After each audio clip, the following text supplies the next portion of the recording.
मोनसे आलादा सोंथि जाय समाव नोंथांमोना सोमावसारगासिनो दङ एकर्ड मावफुंनांगौनि थाखाय नाथाय दानि जिथु सोलिफु सरकारा काउन्सिल सरकारा बिथांमोना जाय एकर्डखौ खालामदों बिथांमोनासो मावफुंनांगौ बे बिबान होननानै बुंदों बिनि सायाव मा बुङो? जोङो दुलाराय बर' फरायसा आफादा मिथिगौ बेवहाय मोनब्रै एनडिएफबि आफाद आरो लोगोसे इउबिपिअ जोंनि जाना थांनाय जि BTR गोरोबथा 2020नि जे 27 जानुवारियाव जालांबाय आरो बेवहाय दिनैनि दिनाव जाय हाग्रामा महिलारि बिथांमोना सरकाराव दैदेनदों आरो बिथांमोनजोंनो एकर्ड खालामनानै फैनाय बारग' जोंहा एनडिएफबि बिथांमोनहाबो राजखान्थियाव बाहागो लानायजों दिनै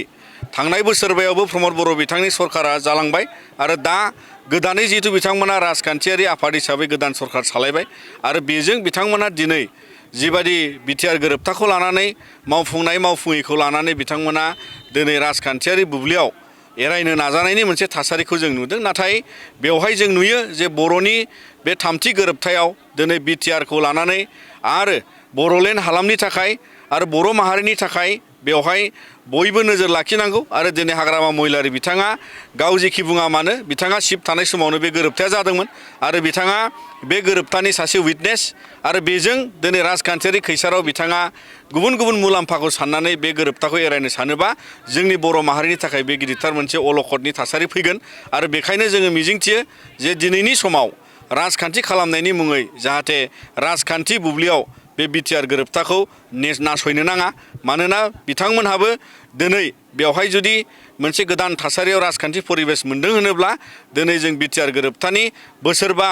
मोनसे सरकार थांबाय प्रमद बर' बिथांनि दैदेननायाव आरो दा गोदानै जि मोनसे परिबेसाव बिथांमोना सरकार सालायदों बेबायदि मोनसे बुब्लियाव जाफुंसारनांगौनि थाखाय दुलाराय बर' फरायसा आफादा जोङो भारत सरकारखौ नारसिनलांगोन आसाम सरकारखौ नारसिनलांगोन आरो बेबायदिनो जोंनि एकर्डखौ 100% मावफुंहोनांगौनि थाखाय जोंनि गुबुन गुबुन सम आरो थासारिखौ लानानै जोङो नारसिननायखौ आखायाव लालांगोन आरो बेजों दिनै जों मिजिंथियो राजखान्थियाव थानाय गासिबो बर'नि दैदेनगिरि बिथांमोना बेवहाय गेबेङै नोजोर बोनांगोन। बिथाङा बुंबाय थादोंमोन जिहेतु इउपिपिएलआनो आबसुनि इउपिपिएल होननानै आरो बेनिखायनो दिनै इउपिपिएल सरकाराव गैयिनि थाखाय आबसुआ दायो मा खालामगोन सोमावसारगोन होननानै दिनै बिथांमोनहा गुबुन गुबुन राजखान्थियारि खैसार खालामनो थाखाय रायजोनि सिगाङाव बायदि बाथ्रा बुंनो नाजागोन नाथाय गुबै बाथ्राया बे जे नोंगौ एबसुआ एकर्डनि सागानगिरि मोनसे आफाद आरो बेवहाय गुबै दायथ' गुबै बिबान हिसाबै दिनै इमप्लिमेन्ट खालामनांगौनि थाखाय भारत सरकारजों सावरायनाय समनिफ्रायनो जोङो बिथांमोनखौ समायसीमा होनानै आन्दलन खालामगोन सोमावसारगोन बेफोर बाथ्राखौ जों जुलाइ दाननिफ्रायनो फोसावबोखानाय आरो बियो बे नङा जे दिनै BPF सरकार जानायखाय जों आन्दलन खालायदों बेजों खुनु दिन लिंक गैया बेवहाय बड'लेण्ड सरकारा जि दानांगौ सोर दागोन दाया जाबाय थागोन नाथाय बेखौ मावफुंनायाव भारत सरकारा गुबै आखाइ दं मानोना संबिधान संशोधन जानांगौनि थाखाय पार्लामेन्टआव 125 एमेन्डमेन्ट जानांगौनि दाबियावसो जोङो बे आन्दलनखौ खालामदों आरो बेयो BPF बिरोधिबो नङा आरो बे बड'लेण्ड बिरोधिबो नङा आरो बेवहाय दिनै जोङो बर' माहारिनि इयुनखौ नोजोर बोनानै गावनि दिथाखौ दिदोम खालामनो थाखाय बे जोंनि मोनसे नोजोरनि आरो BTR एकर्डखौ मावफुंनायनि थाखायसो सोमावसारनाय। बेराफारसे जिथु थागिबि हारिफोर दङ आसामनि दा बिथांमोना मोनद' हारिनि जिथु हिस्ट्रि होनाय बेखौ लानानै सोमावसारनो थांगासिनो दङ बेयाव आबसुनिफ्राय माबायदि बिफाव लागोन? जोङो बे जि आसामाव मोनद' हारिनि जे ST इस्युखौ लानानै जों आसामनि गासै ट्राइबेल हिसाबै दुलाराय बर' फरायसा आफादा क'र्डिनेशन कमिटि अफ ट्राइबेल अर्गेनाइजेशनजों CC2जों जयै लोगो नांनानै जायखिजाया आसामाव जोङो ट्राइबेल हिसाबै गसंथानानै एबा जोंनि थाखानाय इन्डिजिनियास ट्राइबेलफोरनि हेंथायै गोदानै ट्राइबेल जानायनि जे मोनसे सम्भाबनाखौ लानानै दिनै जायफोर सोमावसारनायनि हाबाफारि लादों बेवहाय जों मैखोमै बाहागो लागोन बेजों लोगोसे जोङो सिगांनि जोंनि थांखि बायदियै जि दिनै गोदानै ST खालामनो थाङोबा थाखानाय 14टा जे जोङो बाहाय आसामाव ट्राइबेल हान्जा दङ बेयाव कमिउनिटि हिसाबै जोङो गोबां खहा जागोन होननानै जों नुहुरदों आरो बेखायनो जोङो जथायै बर'नि जोङो मोनसे माहारियारि आफाद हिसाबै जोङो ट्राइबेलनि गुबुन गुबुन दिनै 13टा आफादजों लोगो नांनानै दिनैहाय CC2नि नाजानायजों CC2नि दैदेननायाव जोङो मैखोमै हेंथा खालामनायाव बाहागो लालांगोन।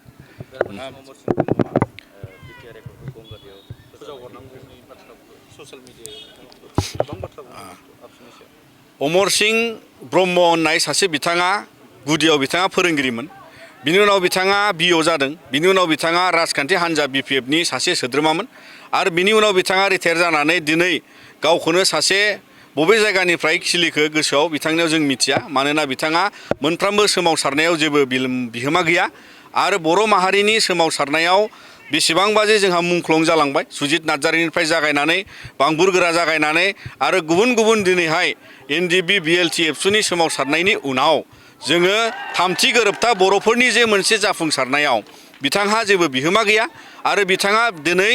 बर'नि बेबादि गेदेरथार माखासे जाफुंसारनायनि जारिमिनारिनि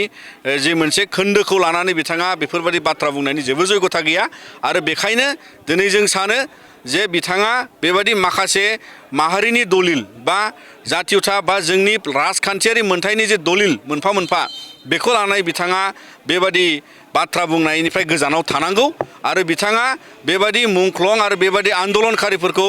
मान सनमान हानि खालामनायनि जेबो मोन्थाय गैया आरो दिनै बिथाङा जिबादि सासे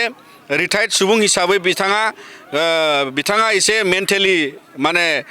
डिसअर्डार जाबाय नामा जों बेखौ सानो मानोना बिथाङा बैसोबो थांबाय आरो बेखायनो बिथाङा जानला मोनला बाथ्रा बुंनानै दिनै माने बर' माहारिनि माखासे राजनितिक दिगखौ बिथाङा गुलाय जुजाय खालामनायनि नोजोरजों बेबादि बाथ्राखौ बुंदों होननानै जों सानो मानोना बिथाङा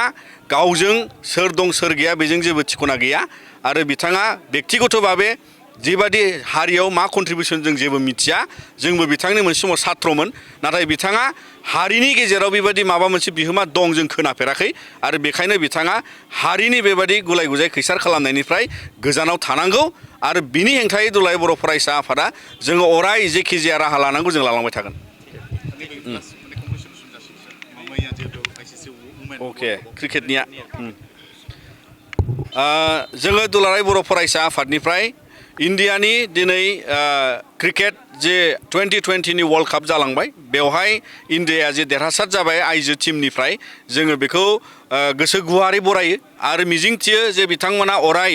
इन्डियानि उइमेन एम्पावारमेन्टनि उइमेन बा आइजो माहारिनि जौगानायनि थुलुंगानि नेरसोन हिसाबै बिथांमोना बे देरहासारनायजों गासै जोंनि हिन्जावसा गेलेगिरि बिथांमोना थुलुंगानाय मोनगोन होननानै मिजिंथिदों मानोना गेलेनायनि देरहासारनायनि गासै गियान गासै बोलो गोसो बिथांमोनहा दिनै पृथिबिनि गेजेराव दिन्थिफुंबाय आरो बेखौ नोजोर बोनानै जोंबो मिजिंथियो जोंनि बर' हिन्जावसाफ्राबो फुटबल काबादि गुबुन गुबुन क्रिकेट गेलेनायाव जाहाथे बिथांमोनाबो बे थुलुंगानायखौ लागोन होननानै जों मिजिंथिबाय आरो दुलाराय बर' फरायसा आफादा अराय बिथांमोननिसिम जोङो जोंनि मान आरो जोंनि हामलायथिखौ जोङो बावहरनानै बिथांमोननि देरहासारनायखौ गोसो गुवारै जों बरायबाय।